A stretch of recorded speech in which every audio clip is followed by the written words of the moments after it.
युधिष्ठिर की सीख। द्वापर युग में द्रोणाचार्य को भीष्म पितामह ने कौरव और पांडव राजकुमारों का गुरु बना दिया था।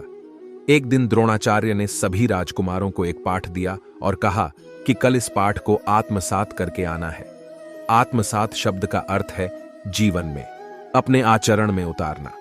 अगले दिन सभी राजकुमार गुरु के आश्रम में पहुंच गए। पढ़ाई शुरू हुई तो द्रोणाचार्य ने पूछा कि कौन कौन कल का पाठ याद करके आया है।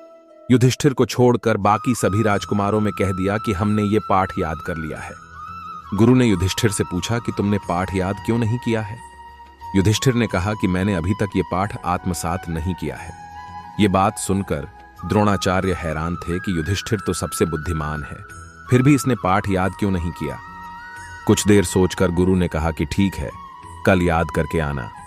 इसके बाद 10 दिन बीत गए, लेकिन युधिष्ठिर को वो पाठ अब तक याद नहीं हुआ था, जबकि अन्य राजकुमार युधिष्ठिर से 10 पाठ आगे पहुंच गए थे। द्रोणाचार्य ने युधिष्ठिर से पूछा कि आखिर बात क्या है, तुम अब तक ये पाठ याद क्यों नहीं कर पाए। युधिष्ठिर ने कहा कि गुरुदेव, जैसे मेरे भाइयों ने ये पाठ याद किया है वैसे तो मुझे याद है, लेकिन आपने कहा था कि इस पाठ को आत्मसात करना है। आपने सत्य को जीवन में उतारने का पाठ दिया था और मैं सत्य को जीवन में उतार नहीं पा रहा हूं। जब तक मैं इसे आत्मसात नहीं कर लूंगा, जब तक मैं सत्य को जीवन में नहीं उतार लूंगा, तब तक मैं इससे आगे नहीं बढ़ पाऊंगा।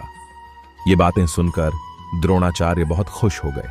उस दिन द्रोण समझ गए थे कि भविष्य में यह धर्मराज बनेगा। युधिष्ठिर की सीख, हम अच्छी बातें पढ़ते हैं, सुनते हैं और समझ भी लेते हैं, लेकिन इन बातों को जब तक जीवन में उतारेंगे नहीं, तब तक इनसे कोई लाभ नहीं मिलेगा। सिर्फ अच्छी बातें बोलने सुनने से जीवन नहीं सुधरता है। हमें विचारों में, बोलने में और कर्म करने में सच्चाई का साथ देना चाहिए।